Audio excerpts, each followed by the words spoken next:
Alrighty, welcome back everybody to another live stream here on the formulajonah YouTube channel. I am joined once again by my good friend David as we prepare for another endurance race. And this one's a classic. It is time for IMSA to return to the 12 Hours of Sebring event. This one is the 73rd edition of this classic American endurance race, and there's a lot to talk about heading into this one. As you can tell by the title, we are going to be going over our predictions and our preview for the upcoming event. So like I said, IMSA is officially back for round 2 of the season in 2025. But like I mentioned before, David, welcome to the stream here. Are you excited for this upcoming race? We've just come off of the season opener for the WEC, and we're heading straight back into endurance racing. It's time for IMSA. Well, I'm always excited for another race, Jonah, but Sebring, always a good one. A really good test for Lamar. Right. Historic, it has been a track where if you do well at Sebring, you do well at Lamar because it's still testing on the cars with these bumpy roads.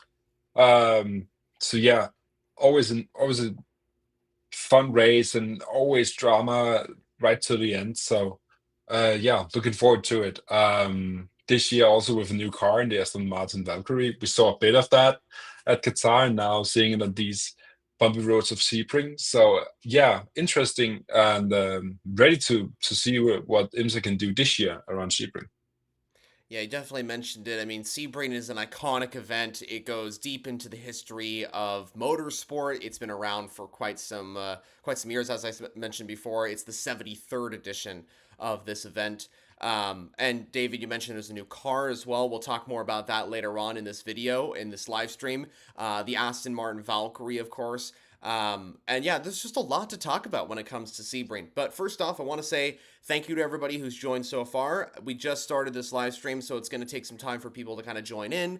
And yeah, just want to say a big thank you to everybody for your support, your continued support, whether it be on videos, live streams, whatever. Me and David really do appreciate it. So yeah, thank you to everybody who said hi, hello, welcome. And as we go into our predictions later on in this video or live stream, whichever you're watching, feel free to let us know in the comments below who you think is going to be winning the 12 Hours of Sebring across the 4 classes that are present in this upcoming event. So let's get into first the preview, the introduction to the 12 Hours of Sebring, and then we'll get into our predictions later on. David, we've mentioned that this event is iconic. It's a great race. But to you, why is Sebring so amazing? Is it a cool event? Is it about the track? Is it about the race? What makes it exciting for you? Well, honestly, it's probably one of the most historic tracks in endurance racing. I mentioned before that it's always a really good test for Lamar, and historically, Audis and Peugeot's battles at this track, um, giving us a glimpse of what it would be like later on that year for Lamar, is really what made this track for me. And when I was growing up, I watched the race because of that.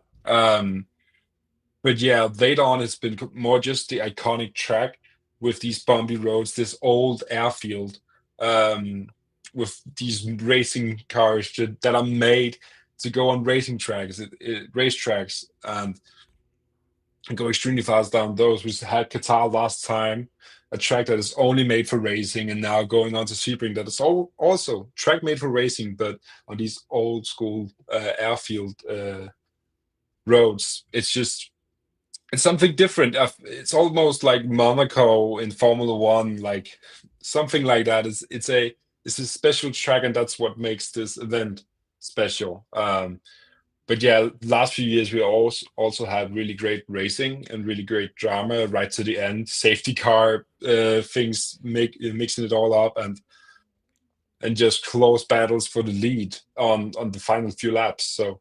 Um, I know it's going to be a great race every time we are here, and that's why Sebring wins every single year. Yeah, I completely agree with what you said there, David. And I think you pointed out something very in particular that I want to bring up. You mentioned that this race is different. It's a different kind of race, and I think that that word "different" really describes Sebring well because That's what it is. It is a different race compared to anything out there. David, you just mentioned Qatar. The Qatar 1812 kilometer, of course, just happened. That was a great race, but you mentioned that the track, the race, is a very different type of event compared to Sebring. And the thing with Sebring is that it's old. It's been around here for quite some time. It's historic, as you mentioned before, and I think that's part of the reason why it is so iconic, is because it is historic. It is the oldest North American endurance race that is still existent today. It goes back even before Daytona. It goes back before Motul Petit Le Mans.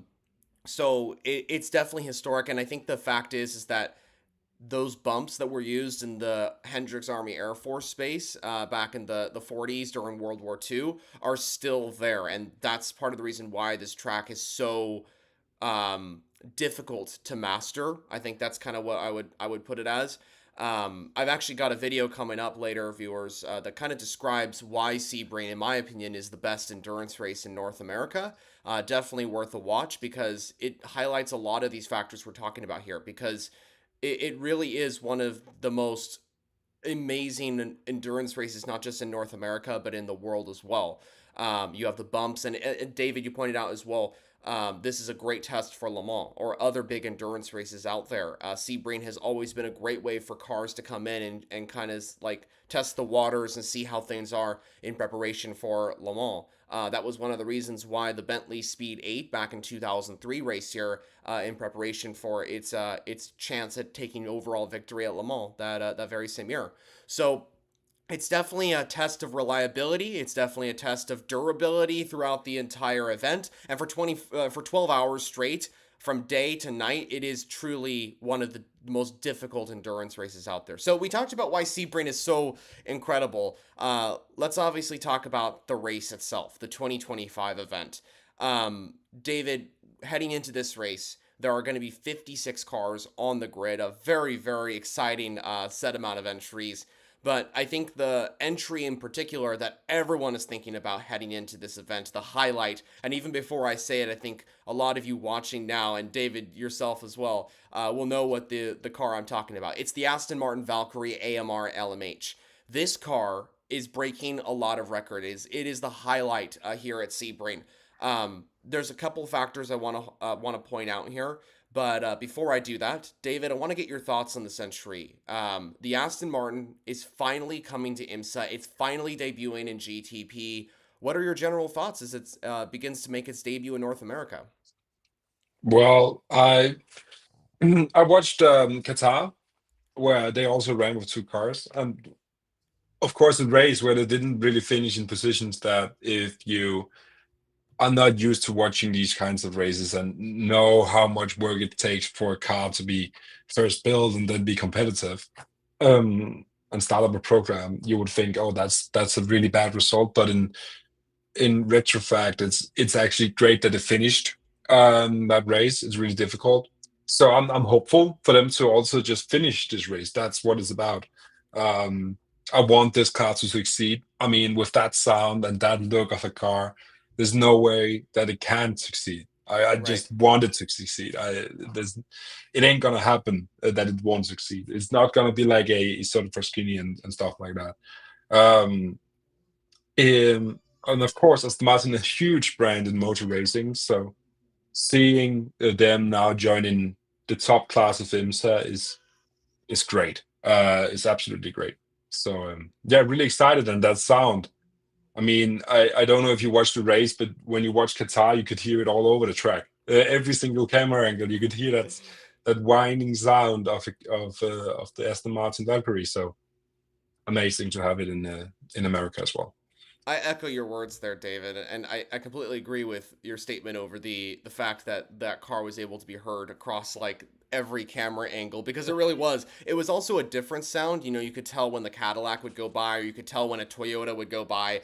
But the Aston Martin, I mean, that high pitch V12, naturally aspirated V12, that is, heading by is just something completely different. And I can't wait to visit the car in person later on in the year.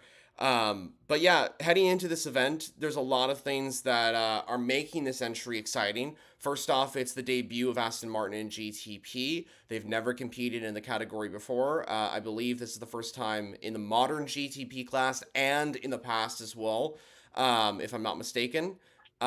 This is also the first ever Le Mans hypercar to compete in IMSA. These regulations have been around for a while, but believe it or not, no LMH cars have ever raced in IMSA before. Throughout the years, it's always been LMDH entries, but that's about to change here at Sebring. Aston Martin are finally bringing their car, and it is based around the LMH regulations. It is also the first road car, sorry, the first car that is based around a road going hypercar.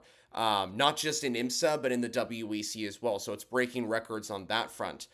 It's the first car to be powered by a V12 engine.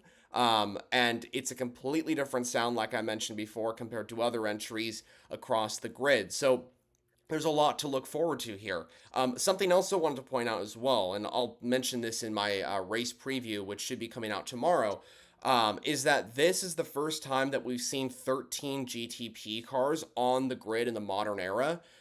So, in other words, this is the largest sized grid in the top category of GTP in the 21st century of IMSA. The last time we saw these numbers was back in Group C, so that was like the 80s, the 90s, that time period. And it just highlights why GTP and Hypercar as well is such a big success. We're just gaining numbers every single year. 13 cars are on the grid. We have 6 different car manufacturers. This also includes Lamborghini, BMW, Cadillac, Acura, and Porsche, of course. So 6 manufacturers in GTP, which is just absolutely incredible. But besides the Aston Martin, David, we got 3 other classes: the 2 GT Daytona categories and LMP2 as well. From my perspective of kind of researching and going over the data heading into this event, there's not that many changes on the grid in these 3 other categories, but we do expect a very good race between the classes. I think it's going to be extremely competitive. And I think if we look at Daytona, there's a lot of storylines heading into this event that need solving. David, of course, you and myself watched that event in Daytona, as many of you watching right now did as well. And we all know that there was that crazy controversial incident in the final part of Daytona, or final couple hours, between Corvette and BMW in GTD Pro. Tommy Milner eventually doing the middle finger at Augusto Farfus in the 48. That was definitely a controversial moment. But yeah, it's going to be interesting to see if the rivalry will continue with BMW and Corvette heading into this event at Sebring. And then there's a lot of other questions as well. And David, you can take it away from here in just a moment, because there's also Ford. You know, Ford Multimatic Motorsports, they won Daytona, their first race win with the Mustang in IMSA or WEC. So there's a lot of things to talk about, especially amongst the GT categories. Yeah, there's a lot of great storylines, and I feel like there's always been these great storylines when it comes to GTD and GT racing in general, because it's always been that close racing that we as motorsport fans love.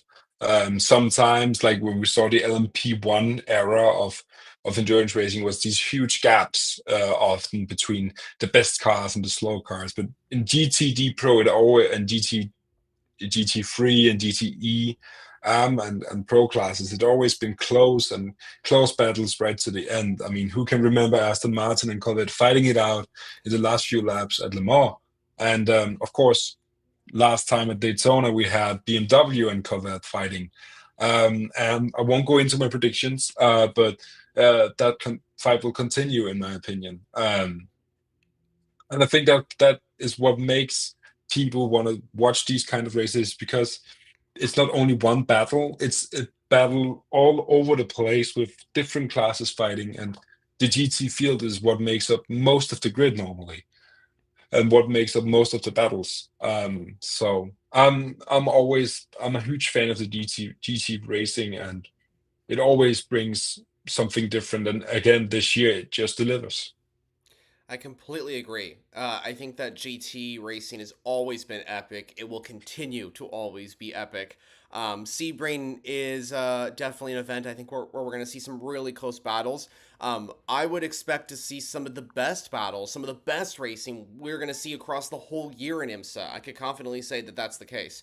Um, I mean, even if we look to last year, the battle at the front in GTD Pro was very intense. I think it was between Risi Competizione and Vassar Sullivan at the end, with the Lexus eventually winning out against the Ferrari. That was a very intense battle. LMP2 also had that great move for the race lead. I believe it was between like the TDS Racing LMP2 and the CrowdStrike Racing APR. I can't remember exactly the entries involved, but it was at the final Sunset Bend corner, and just some great racing in the P2 field as well that I wanted to highlight. So there's a lot to look forward to heading into this event at Sebring. That's kind of the conclusion that we're gathering here. And I just want to point out a few comments here because I think a lot of people are very hyped to see the Valkyrie out on track, as am I, as are you, David. We have a comment coming in that mentions excited to see and hear the Valkyrie at Laguna Seca, but not any sort of high hopes for it this year. And I agree with that completely. I also will be at Laguna Seca, and I'm excited to hear that car in person. And yeah, it's definitely going to be cool to see the Valkyrie race across that track. If you go up to what is it? I think it's turn 6, right over at the like kind of at the top of the hill where the corkscrew is. You can hear and see pretty much the majority of the cars out on track. Last year and the year before, when the Cadillac was racing, you could see the Cadillac, or you could hear the Cadillac at that part and across the entire mountain on the other side of the track. And I always brag about that, but it's true. I mean, it's that loud of a car, and I think we're going to get something similar with the Aston. So I agree as well with the fact that there's not a lot of high hopes for me either when it comes to the performance of this car. David, I think Sebring, even though it's the second race for the Valkyrie, is not going to be a competitive event for them. This is all about learning. I mean, this is very similar to what Lamborghini did last year. If we recall back in 2024, Lamborghini debuted their SC63 in IMSA at least at Sebring. The car was not competitive. It was very kind of unreliable in its state. Not really mechanically, but more so over other factors. But the point I'm trying to make here is that it wasn't fighting for the win. It wasn't fighting for a podium. It wasn't fighting for a result. And that's not the point of that first event for the Lamborghini. And that's not going to be the same point for the Aston Martin crew either, as this event is all going to be about testing. Yeah, exactly. I echo your words because for Aston Martin, this is a new program that just started up, Heart of Racing. First time they're racing in GTP. Right. Last time out, it's the first time Heart of Racing we're doing a hypercar program. So it's a lot of learnings for them. It's a new car.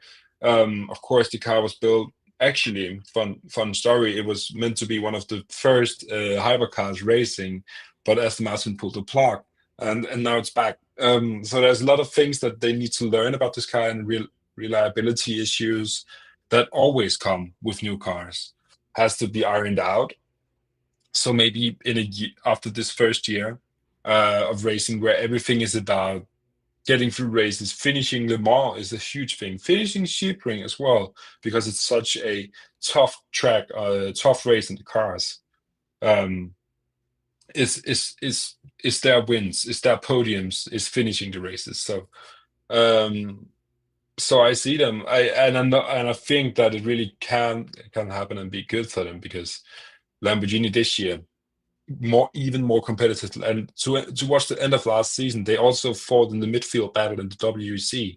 So it is possible to evolve a lot over a year, but give them time because it's a completely new car for the team and a completely new class to race in as well. Yeah, for sure. And I'm just going to point this out here because I think it's important to what we're talking about, viewers. In the WEC last season, we had 4 new hypercars on the grid: Lamborghini, Alpine, BMW, and Isotta Fraschini.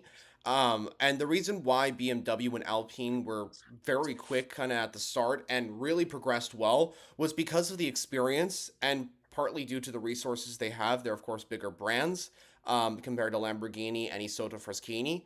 BMW had experience from IMSA the year prior. Alpine had experience in the hypercar class and LMP2 class in the past. So there was kind of that, they had that help, I guess. Lamborghini, it was kind of a new experience. They had never done prototype racing. Same with Isoda. And Aston Martin, the last time they did prototype racing was back in 2011. This is a completely different car as well, so there's a lot of things to iron out. Um, but for me, I think this is a good transition point to move on to another entry in GTP, besides the Aston Martin Valkyrie, that I think we should touch on, and that's the Lamborghini SC63. This car is heading into its second event at Sebring, so hopefully we expect this car to be a little bit more competitive. But this is also going to be a learning race for Lamborghini, and I know this is kind of like oh, I just lost David. Hold on a second. Must have been an internet issue or something. Hold on a second. I'll finish what I was just going to say about Lamborghini in just a moment as I get David back here.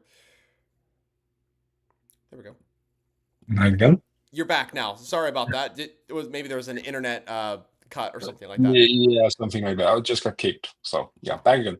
All right. Well, hopefully it's all good. So, anyway, sorry about the quick delay, viewers. David, you're back though.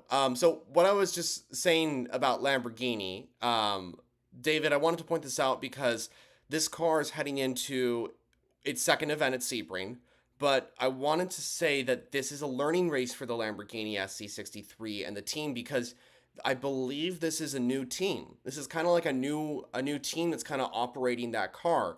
From my understanding, this is Riley that's operating the entry under the banner of Automobili Lamborghini Squadra Corse. Now, Iron Lynx was running the car last year, and this is kind of a different scenario for the team. This is a different car than what Riley has worked with in the past. So I think this is going to be a little bit of a learning race, but I think the main focus for Lamborghini and the main focus for Riley, the team, etc., is going to be finishing this event. Last time out at Daytona, it was a miserable event. I think we can confidently say, David, that Lamborghini's race at Sebring was the most disappointing race in terms of a manufacturer in GTP. That car, I think, only completed like an hour of racing, and then it had that cooling issue, if I'm not mistaken. So it was truly a disappointing event for Lambo. But heading into this race, maybe with the familiar environment of being at Sebring, this will be a little bit a better race for Lamborghini. What do you think? Yeah, I think there's pace in the car. I think, and I mean, we saw that also at Daytona. I mean, I know for the race, it they didn't really have running time enough to show anything in terms of race pace and stuff. But it's not a slow car. It's not a slow team. It's a competitive team, Right. much more than last year. So I think if they can stay out of trouble, which is a big if at Sebring, um, then they can get a good result. But yeah, Riley, new team coming in, and I just want to emphasize that because you mentioned it before about experience as a team. We also see that with BMW in the top class of IMSA. That the team that is running BMW is also a different team that is running it in WEC. And WRT, who's running it in WEC, is a much more experienced team than Team RLL is, and we see problems in IMSA that we won't see in WEC, and that's the same thing here. It's a new team running in GTP, and there's a lot of learnings from running in a top class car than just running in LMP2, where they're also running a car. So a lot of um, a lot of things that are in play here before we can just say it's the car that isn't good enough. Um, an example of a great team where the car doesn't matter that much is Toyota. It's such an experienced team, such a great, well-oiled team that even though the VOP around Qatar was miserable for them, they still finished really, really well in the race. They It's did. Yeah. just down to experience. Porsche Penske, another team that just knows what they're doing, always finishing in the top of races. So When these teams get used to GTP and hypercar running, we will see the results follow. I completely agree, and I think that it's definitely going to be like a learning game for Lamborghini, even though this is their second year in racing with the C63. Um, what I would expect as a fan and as a viewer, and some as also someone who's kind of done a little bit of research on this, is that I would expect the Lamborghini to be somewhat more in the mix than it was last year. And what I mean by that is not challenging for the win, not challenging for the podium, but maybe challenging for something like a top five. Like if they can get like in the points, I think last year they finished seventh. If they can finish like around there, I think that would be a pretty decent result. If they can finish top five, that would be even better. I think that would be the best results for the team right now. I would expect that car to be towards the end of the GTP field and battling with the customer Porsches and potentially getting in the mix somewhat. If they can stay on the lead lap and kind of get throughout the rest of the field in the fight for some points and just try and stay out of trouble, I think that would be the best case scenario for a Lamborghini. But then again, Sebring is a completely unknown event. It is so unpredictable. And that is why this race is partly so incredible. So I think that that kind of concludes our breakdown of some of the entries for this event. We talked about Sebring and why it's so iconic, David. We talked about the event itself. The racing is so thrilling. The nighttime always provides some great action. Of course, David and myself both remember that crazy incident that happened back in 2023 with the Acuras and the Porsches when the top three were like taken out in the final 20 minutes. Um, that was Crazy. chaos. And then last year we even Okay, got yes. oh yeah, for sure. It was totally crazy. And then I think Cadillac ended up winning that event, if I'm not mistaken. Um, Yeah. Crazy stuff. But yeah, and then 2024, of course, the car pictured out on screen to the right of myself. It's not racing today, of course, or it's not racing this weekend, of course, because WTR are now with the Cadillac entries. But this is the 40 maroon colored Acura. This car won last year. And this entry with Louis Delatraz behind the wheel made a fantastic send at the hairpin of this track last year on Sebastian Bourdais' gold-nosed '01 Cadillac from Chip Ganassi. So this car was that intense moment was very exciting, and it eventually resulted in Acura getting their only endurance race win in 2025 or in 2024. Sorry. And I think I'm not going to spoil my predictions, but I think Acura are going to have another competitive car this time out in 2025. And I think this is a good point probably to move into our predictions now, David, if you don't mind heading into this Yeah, I'm segment. good. And yeah, we'll head into that now. So this is our predictions for the 12 hours of Sebring in 2025. This is round two of the IMSA WeatherTech series. Myself and David are here covering our top three for each of the individual classes. So that's GTD, GTD Pro, LMP2, and finally the premier class of GTP. Now, for all of you watching the live stream or watching the video, make sure to post your comments in the comment section below on who you think is going to take the win in these four categories. We'd love to know who you think is going to be on top this time round at the iconic North American endurance race. So let's move on to GTD first. And first, David, I guess you'll go first, and then I'll head into my prediction here. So, David, I guess I will hand things over to you as I get the graphic. There we go. Okay. What about GTD? Oh, actually, hold on a second. Wrong graphic. My bad. Hold on. One Oh, it's second. so that's the goal of being live.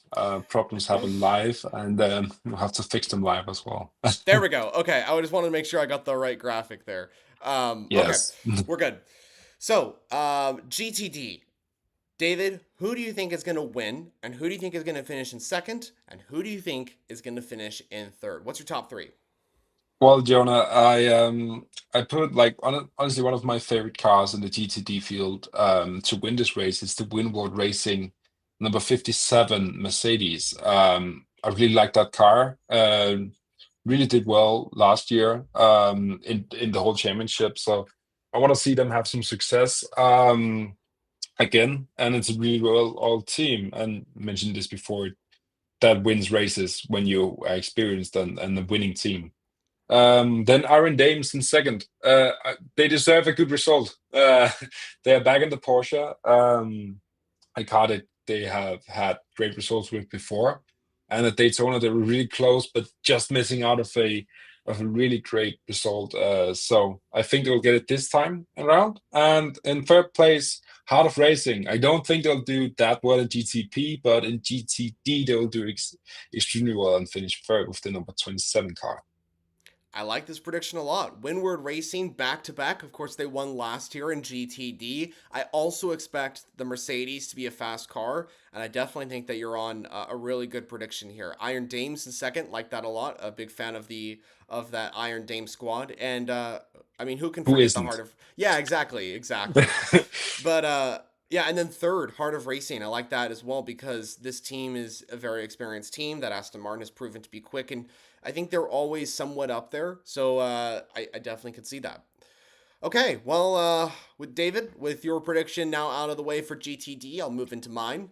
For me, I've picked another Mercedes to win, but not the Windward Racing car. I've predicted the Korthoff Competition Motorsports Mercedes to win the GTD win, GTD victory in 2025. This would be their first endurance race victory, if I'm not mistaken.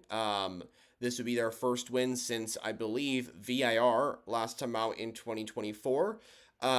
This car has been very competitive, and I think that they have a strong chance at winning. I think the Mercedes in general is going to be very fast here in GTD. For second, I've gone with the Turner Motorsport BMW. That's the number 96 car. This car seems to always get in the top, and I expect this one to once again be up there with drivers like Robbie Foley behind the wheel, Patrick Gallagher, and there's just many drivers and many members of that team that are very consistent. And finally, in third, I've gone for last year's race winners, the car that you predicted to win, David, the number 57 Windward Racing Mercedes. I think it's going to be a double podium for Mercedes, and this just highlights my claim that the three-pointed star are going to be up there fighting for wins, and they're going to be getting a good result. So Korthoff in first for me.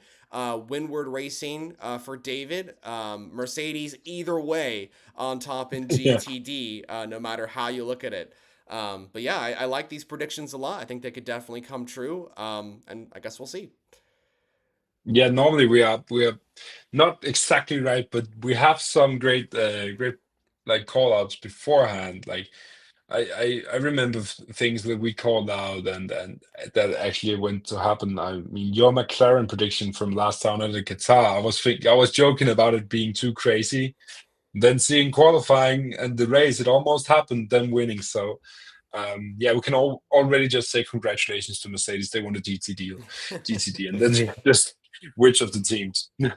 We also go a little too bold, though. I mean, I've pointed this out so many times. The Glickenhaus top three in the Nurburgring, Yeah, that was too bold for sure. So I definitely I take the blame that I go a little bold on my predictions sometimes, but yeah, we'll see. romantic picks are allowed. I mean, Aaron Dames in second is also a bit of a romantic pick, but that is also what makes us fans, not just a commentary crew for some big TV channel. So True. Yeah, I completely agree. Well, we'll see. We'll see what happens. And before we move into GTD Pro, I just want to kind of highlight some of the comments that are coming in here from our live chat.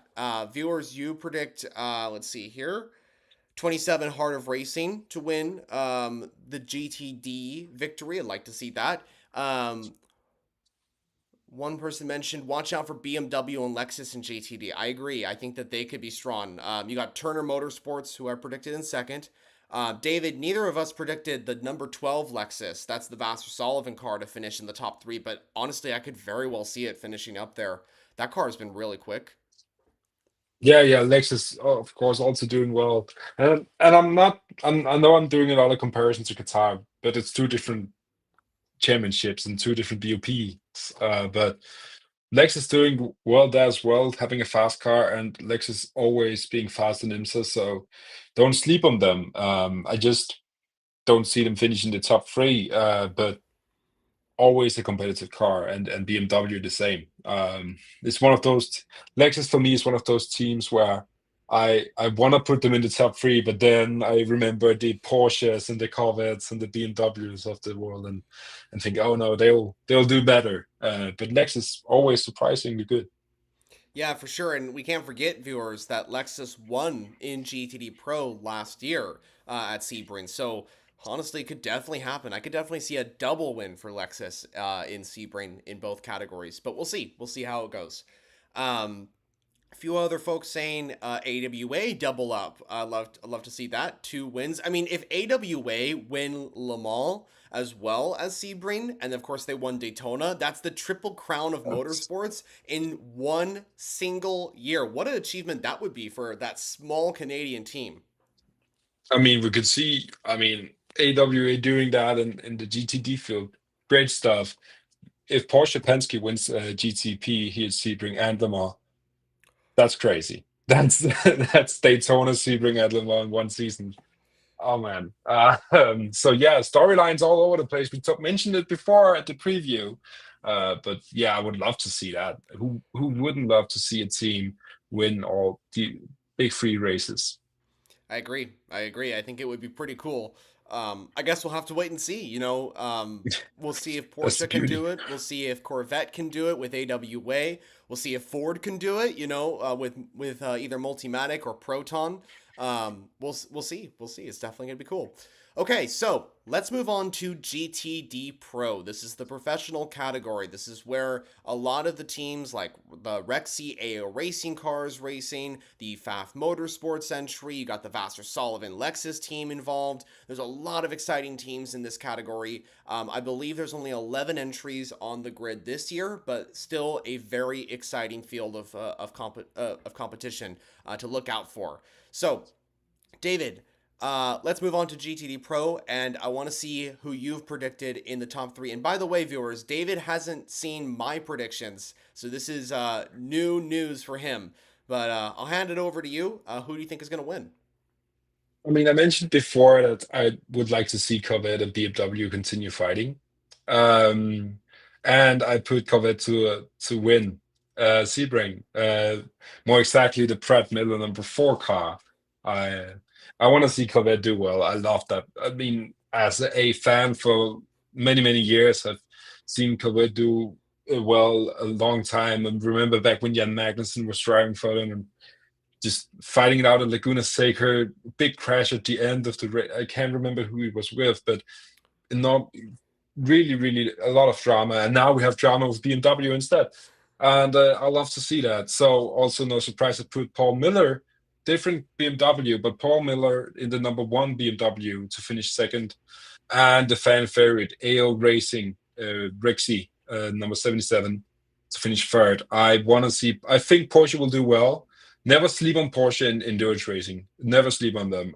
They will always find a way to get into the top three, top five. But yeah, I see Corvette and BMW be just better cars right now, and just down to pure Porsche class for them to finish in third. I like to see that rivalry continue. Corvette and BMW finishing first and second. It would be a good result, especially for those particular entries that didn't really end up getting the result they wanted at Daytona. Of course, the number four car didn't really finish on the podium. The number one BMW was in the fight for the podium, and then Kelvin van der Linde, I believe, was spun by the very car that you've predicted into first. And that entry was taken out of contention for a podium. So it would be really cool to see them get a result. And I mean, I agree that Rexy, he's got to be up there. And that kind of ties in with my prediction. So here's my prediction for GTD Pro. I've gone with FAF Motorsports to take the win with their Lamborghini, the number 9 car. A little bit of a bold prediction, I must say. But I've gone for FAF Motorsports in first for GTD Pro. Multimatic Motorsports with their number 64 Ford, I've put in second. I mean, Ford have been on a roll recently. I think that they could be really strong with the GT3 entry, either the 65 or the 64. Of course, it was a double Ford podium last time out at Daytona, and I expect them to be once again strong here at Sebring. So that's why I've put the 64 entry in second. And in third, I've gone for the exact same prediction as you, David. I've put the Rexy AO Racing Porsche. I also think that Rexy is going to be up there, and I think that it's going to be a really good day for AO Racing in general. I would love to see Rexy on top, and I think he deserves it as well. I mean, the poor little dinosaur, his entire front teeth were taken out. Rexy now has Yeah. braces. Went to the orthodontist. It was a little story over on Instagram and social media from AO Racing that Rexy now has braces after the contact, I believe, with the number 69 Get Speed Mercedes. Check out the social media post. I'll put it in the description below. But yeah, Rexy's got the braces. Maybe that'll give him an extra ability to fight and get a good result. So I think the champions from last year, AO Racing, deserve a good result at Sebring. And by the way, I believe, if I'm not mistaken, Rexy turns 3 here at Sebring. Back in 2023, he made his debut. And so that little storyline continues on. A lot of Rexy fans out there, including myself, I must say. But yeah, that's my Yeah, prediction. yeah, yeah. I mean, I love the fact that it put gold tooth at in the front, and who wasn't a bit sad to see the front of Rexy get destroyed with the get speed contact. I mean, I love that car, and I think it's again together with Iron Dames and Spike in some way also in LMP2. It's a fan favorite. People like that car. And it just a plus that it does well racing wise as well. Of course, winning last year the class. So really, really good predictions. I mean, I can only agree with you. I put them in the same place. So yeah, would love to see Rexy do well, and interesting to see Lamborghini in first place. A car that has had shown pace sometimes, but not really gotten the results. So I would love to see them get a good result, and Ford, of course, in second. Um, they're riding on the wave right now, and I could easily see them win this race as well. To be honest, but yeah, great predictions.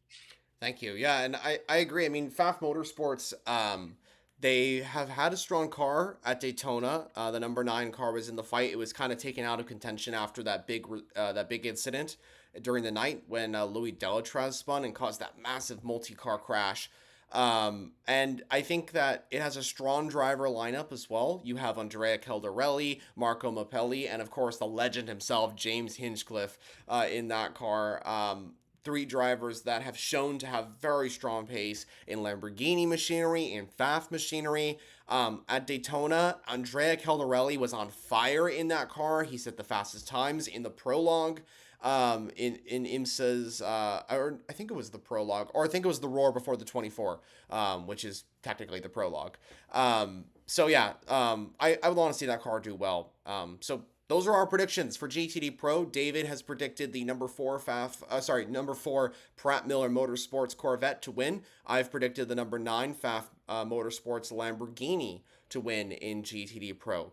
So that moves on, I guess, to our next set of predictions. This is the secondary prototype class of IMSA LMP2. Now, for me, I find LMP2 the most difficult to predict.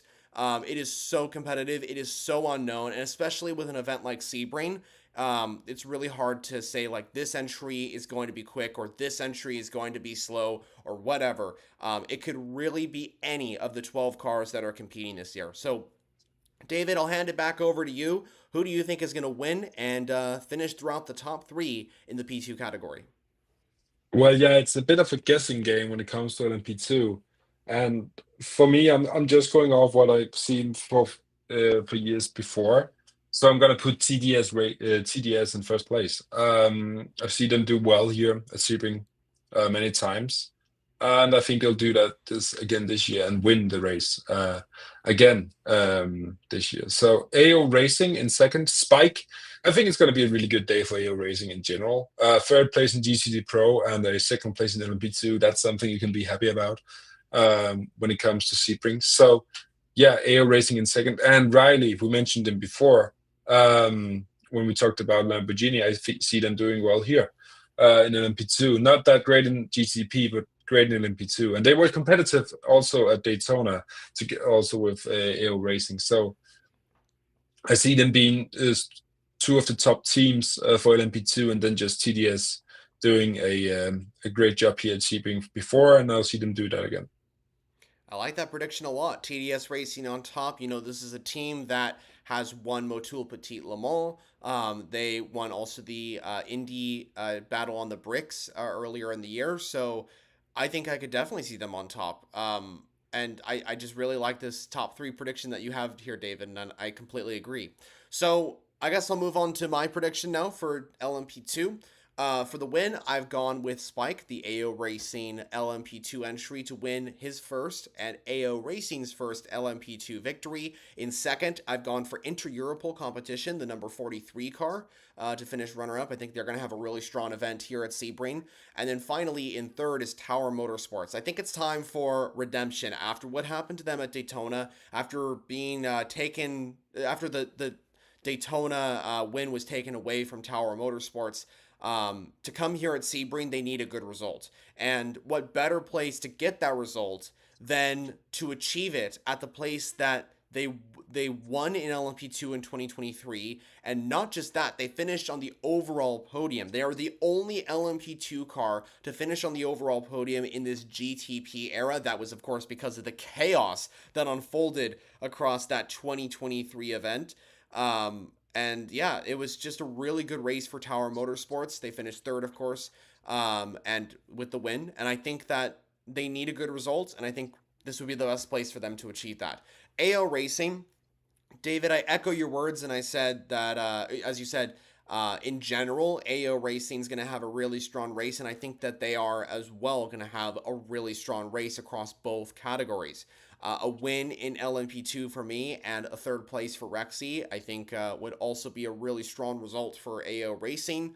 I think that particular car has one of the strongest driver lineups on the grid in LMP2. The three drivers that are in that car are Johnny Edgar, who just won the Corvette win in the WEC with TF Sport. He's also an ELMS champion. Joining the team is, of course, team owner PJ Hyatt. Once again, he's, of course, a legendary racer, owns the team as well. And then you have the winner from the IMSA championship in GTP, Dane Cameron, who has had a lot of experience here at Sebring, a lot of experience in IMSA as well. So those three drivers alone will be in contention for the overall, or for the win in LMP2. And then Inter-Europol competition, I just want to point them out here because I think that I just have a strong feeling that they're going to do well. I think that it's possible that Inter-Europol has a competitive car. They do have a new driver in Jeremy Clark who is coming in, but I think he's going to perform well. You have drivers like Bajoy Garg, who of course won the overall the overall LMP2 win in Le Mans last time out. Then you also have Tom Dillman, who is a very experienced racer who's won with the team in the past. He's raced in the hypercar class with Van Wall, who's had a lot of participation in endurance racing over the years. So I think that that car in particular is going to be strong. So yeah, those are our predictions for the LMP2 category. David, you've predicted TDS Racing to finish on top. I've predicted AO Racing to finish on top. And now this kind of brings us to a little segment that I wanted to see. I want to see if anybody else has predicted the LMP2 winners. Trying to look and see. Oh, okay. So we have one comment coming in saying LMP2 TDS Racing wins. So they agree with you, David. Great comment. Great comment. Honestly. Um, yeah, and also see Brad Miller in LMP2 takes the win. Interesting. Great call as well. I just want to mention I like Inter Europol in second place. I of course they won them all last year. A team that came out of nowhere, a small team that just did really really well, and I hope to see them do well here as well. So yeah, Inter Europol in second. I think just a stepping stone for them to do well here at IMSA. But yeah. A, of course, wins LMP2, also a great call. Of course, a team that has done really well in LMP2 for many, many years. So yeah, great calls in the comments. Yeah, I agree. I think that LMP2 is definitely going to be a competitive session. We also have one from Rafe who says number 88 AF Corsa wins the LMP2. Ooh, okay, so that's the PCOM Racing entry, I believe. That's the blue entry. So great to see them on top. That would be cool. I think if I'm not mistaken, we can probably correct this in the comments if I'm wrong. I believe that's the only father and son duo on the grid. We have Lewis Paris Kompek and Matthias Paris Kompek. I think both drivers are in that car, and David, there's also a driver from your home country as well in that car, Nicholas Nielsen, who won Yeah, in the Le Mans overall win, of course, last year. So it's definitely possible to see that car on top. yeah, coming right off a win on Qatar as well. So Right. a successful team. I mentioned them. I've mentioned them before as well in LMP2. Of course, doing a lot really well for a long time, and a great team. Niklas Nielsen coming up with that team before joining Ferrari, the hypercar program. So a driver who knows this team really well. So yeah, interested to see. I mean, I would like them to do well. And again, LMP2, it's such a difficult class to predict because all the cars are the same. And it's really down to the teams and also a bit of luck in motorsport racing, and especially in LMP2. So being at the right place at the right time and just being prepared for everything that this Orica LMP2 can bring to you. That's how you win in LMP2. And some teams are just better at doing that. And they, of course, is a team that really are good at managing these LMP2 cars.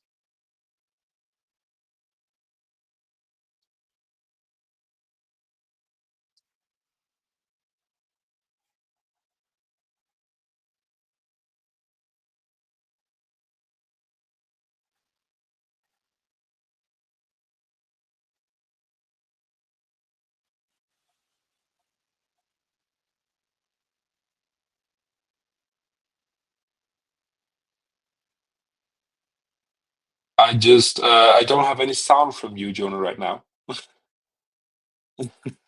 Oh, I had myself on mute. My bad. That's totally my bad. I was drinking water and I totally forgot about the mute button. Okay, sorry about that, viewers, and sorry about that, David. Okay, I'm gonna move into to my segment for G, or I guess we're gonna move into the next segment for this predictions and preview live stream or video, whichever you're watching. Um, GTP. Let's talk about it. Um, we of course have covered GTD, GTD Pro, and LMP2, but the main class in IMSA, the flagship category, is GTP, Grand Touring Prototype. We have a lot to say when it comes to this category, and it's really hard to predict this one as well, considering how close and competitive this prototype grid is. But yeah, I guess let's get straight into it. There's not much more to say. David, who do you think is going to take the top three spots in GTP, and with that, the overall win? Well, I predicted them to win last time at Daytona. I predicted them to do well. I think I also predicted them to win at Qatar. And hope this is third time lucky for me because I'm going to predict BMW to win here at Sebring. It's a car that has come out here in 2025, really just Mm-hmm. flying, being the fastest car at Daytona by far, not winning the race. And that's maybe Porsche just being a great team more than it being BMW being a slower car, because BMW was the fastest car throughout the whole of Daytona and then really well at Qatar. So I see them winning here at Sebring. Porsche, I mentioned it before, finishing second. I see Porsche doing that, either finishing first or second throughout this IMSA championship. Um, I think Porsche is the car to beat right now in IMSA, and they'll show that here at Sebring as well. And then I think a bit of a comeback for WRT and Cadillac. Cadillac not having the greatest Daytona and not having the greatest Qatar as well. This Cadillac curse at WEC staying there, and I hope they don't bring it over here to IMSA because I really like that car and I like them to do well. So let's bring Cadillac up at the in the fight again with a third place finish here for the WRT Cadillac number 10. Yeah, I definitely like this prediction a lot. I mean, Cadillac, Porsche, and BMW, three different manufacturers. BMW for the win with that really classic livery. You know, you got that 50th anniversary that they're celebrating for BMW North America. I would definitely like to see WTR Cadillac on top. Wayne Taylor Racing, of course, with the number 10 entry. You put them in third. I think that they could definitely be up there. And Porsche Penske as well. You know, I mean, they won Daytona last time out. You've predicted the number 6 car to finish in second. And I think that no matter what, they're going to be up there as well. So we'll see. But honestly, even though you've put Porsche Penske up there for the first time in any prediction, as this is a good transition point to mine, I've not put Porsche Penske at all on the podium. And I think that's a little bit of a bold prediction for me. And Yeah. I'll just say that keep an eye, viewers, as I release this, on the third place.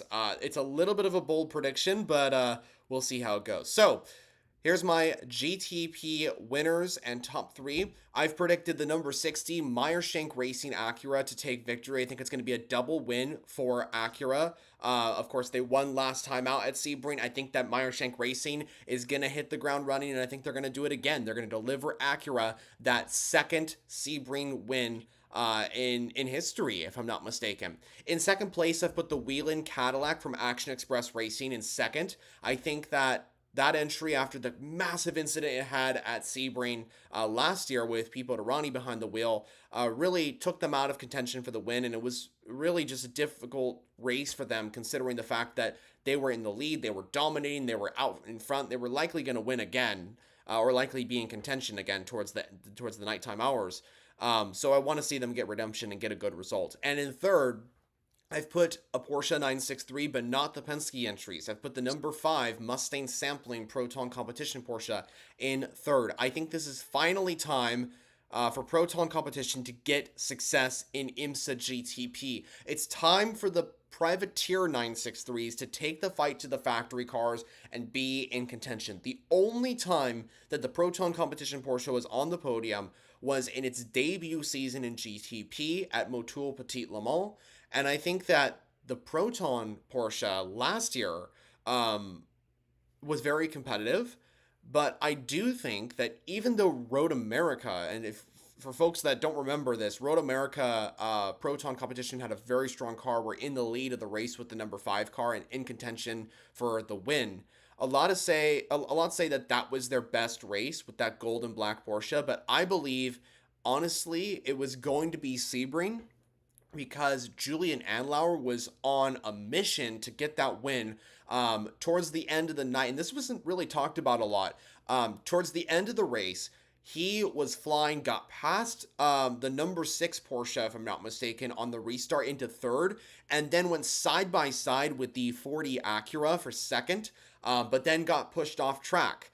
The number 5 Proton Porsche, if it didn't get pushed off track, and if he got ahead of Louis Delatraz at that particular turn, Proton Competition would have likely won this race. And the reason why was because Sebastian Bourdais' number 01 Cadillac, the tires were going off, and that number 40 car was eventually able to pass the Cadillac and get ahead. So with Julian Andlauer on that mission, I think he could have taken Proton Competition to the lead of the race. And I think that it's very possible that the car could have a really strong result. I think that Sebring is going to be a little bit chaotic, and I think that something could happen. And if I was to do a bold prediction, this would be the race to do it. So there's my bold prediction. Proton Competition in third with the number 5 Mustang Sampling Porsche. And there's a little bit of bias as well. This is my favorite livery across any hypercar and GTP entries.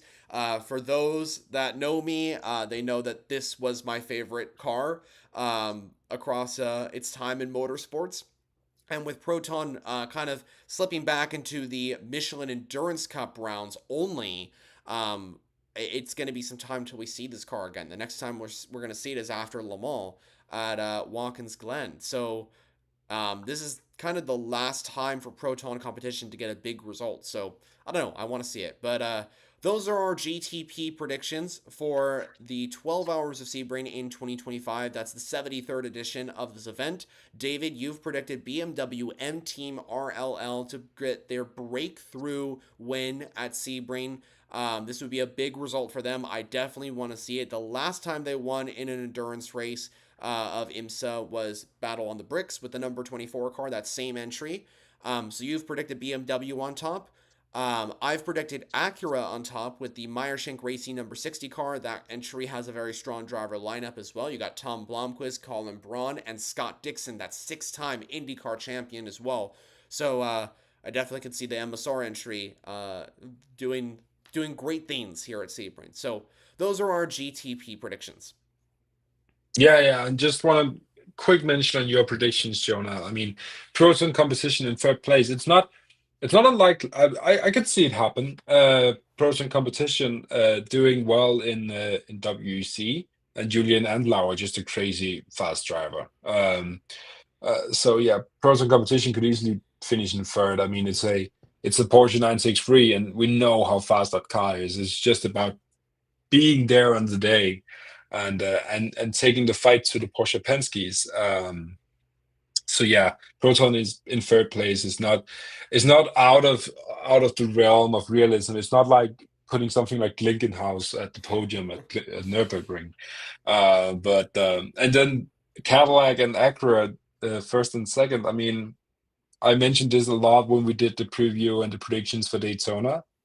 That Meyershank Racing is a team you won't won't want to underestimate, and putting them in first place is just it's just as easy as putting Toyota to win a race, for me. Meyershank Racing an incredible good team, and we were so unfortunate not to see them last year at Right. IMSA, and having them back now, and I think they need a victory, and they deserve one because they're such a good team with such a good driver lineup. You mentioned Scott Dixon. I mean, just an incredible driver lineup, and Tom Blomqvist, and all these great drivers, and of course Cadillac Whelen Engineering. That crazy crash they had at Daytona with the car just slipping out. Just unfortunate and bringing them out of contention. So yeah, I want to see Cadillac do well. I want to see Acura do well. I want to see every team do well. But for me, it's going to be a BMW, and for you, it's going to be Acura. Yeah, definitely a possibility for either manufacturer to win. I mean, Cadillac and Porsche also have a really strong chance. I mean, I would say that Lamborghini and Aston Martin technically do have a chance, but I think it's very unlikely. But then again, Yeah. Sebring is always chaos. So we'll see how it goes. I mean, it would be really cool to see the SC63 on the podium. I think that would be just maybe even the highlight of the year, to be honest, for me as a Lamborghini fan for sure. But yeah, Almost as those cool as seeing Valkyrie on the podium. I mean, if that yeah, happened in the first ever IMSA race, I mean, it won't happen. But if it happened, oh my. true. I think that would be pretty spectacular. We'll see. We'll see. Like I said, Seabrain is always chaos. So a lot to look forward to. In the comments below, I'm just kind of peering off to the side of my screen to kind of look at some of these comments. Seeing a few people mention like who's going to finish and where. We have BMW on top. So one person does agree with you, David, but they think the number 25 car will be on top. Definitely a possibility with the strong driver lineup that it has as well. Um, we have Anthony coming in and mentioning that BMW will finish first, Cadillac will finish in second, and Lamborghini in third. So we do have a Lamborghini on the podium in one of the predictions here. So great to see. But yeah, a lot of great comments, a lot of people that agree with our picks, a lot of people that don't agree, and that's the greatest thing with predictions is that everybody has a different idea of who's going to take the win, and I think that it's I mean, I'm not gonna go and say like this sport is better than the other or something like that. But in the past, we have seen in Formula One that one team or one driver is usually on top in the past in recent memory. It has been Max Verstappen, who has been on fire in the last couple of years. Formula One is pretty easy. I mean, it's not totally easy, but it's more easier than endurance racing to predict. It's usually one of the top four teams that are on top in races. Here though, it really could be anybody. Maybe besides the Aston Martin. I think that that's what's so close about GTP. That's what's so close about hypercar as well. So we'll see. We'll see how that goes. Definitely will do. And yeah, just again, just right now we're living in an era where so many great cars are racing for the overall victory, and we can say that in IMSA, and we can say that in WEC, Yep. and we just need to sit back and enjoy it because uh, these cars are incredible, and we just see more and more cars, teams, and manufacturers join in. I mean, Hyundai doing it next year, I Yep. believe. Um, so, and Ford also just li- news that just broke not that long ago that they'll be joining as well. The Ford Ferrari battle getting back on. So yeah, just enjoying these regulations with Hypercar and LMDH and LMH, and yeah, just sit back and enjoy because this is peak endurance racing. Completely agree. Completely agree. And that's the truth. It is peak endurance racing. It is a golden age, as some call it, the platinum age of endurance sports car racing or endurance prototype racing. So, yeah, a great era to live in for sure. So, those are our predictions for the 12 hours of Sebring in 2025. Great predictions from both of us, and let us know in the comments below who you think is going to take the win here at Sebring. So, I guess we'll move on to kind of the conclusion of this live stream. We covered our preview, we covered our predictions, and now coming up is the 12 hours of Sebring. It's taking place on Saturday, of course, depending on where you live in the world. It's going to be a fantastic event in IMSA, 12 hours of racing in Florida. It's going to be epic. It's going to be truly epic. Sebring never disappoints. That's all I can say, and it is going to be interesting to see who masters the bumps. We'll definitely see what happens. It's going to be epic. Yeah, I just echo your words, and I'm looking forward to seeing racing at Sebring again. Of course, beforehand, like not that long ago, we had two events here with these cars, and now only the one from IMSA. But 12 hours of IMSA is just a classic, and can't wait to get it going and seeing some more racing with these cars. I mean, we just had Qatar and Daytona, so just just awesome to see them racing that many times of the year. For sure. Yeah, there's just a lot to discuss, a lot to look forward to. I think after Sebring, we have a little bit of a break in terms of the big endurance races. I think like the next one's going to be Long Beach, if I'm not mistaken. That'll be the next event. But yeah, there's a lot to look forward to this coming weekend. And speaking of this weekend, speaking of what's coming, today, right after this live stream, I'll be posting a video of the entry list for Sebring. You can take a look at every single of the 56 entries that are competing in this event. That will be releasing very shortly. David, I know that you're going to be busy, so I don't think you're going to be available on the weekend, if I'm not mistaken. But I should be live streaming for the 12 hours of Sebring. I should be here and available to do that. But other than that, I think that pretty much concludes everything on the 12 hours of Sebring preview. David, did you have any final thoughts you wanted to mention? No, just sit back and enjoy. Like, those are the words for me for Sebring. And and yeah, I would if I could, I would join in for the watch along, but I'll just have to be a fan for Sebring 12 hours, and that's okay for me. Not a problem. Not a problem. Well, we will see you all in just a bit, viewers. Tune in for the 12 hours of Sebring this Saturday. It's going to be an epic race here in IMSA in the WeatherTech series, of course, across the four categories. But for myself and David, that pretty much concludes everything from our preview and predictions. We'll be live streaming on the channel this weekend, of course, including a starting grid live stream. Watch out for a few videos kind of covering the upcoming event, which we'll be releasing from now until this weekend. So, again, thank you so much for watching. Have a great rest of your day, and we will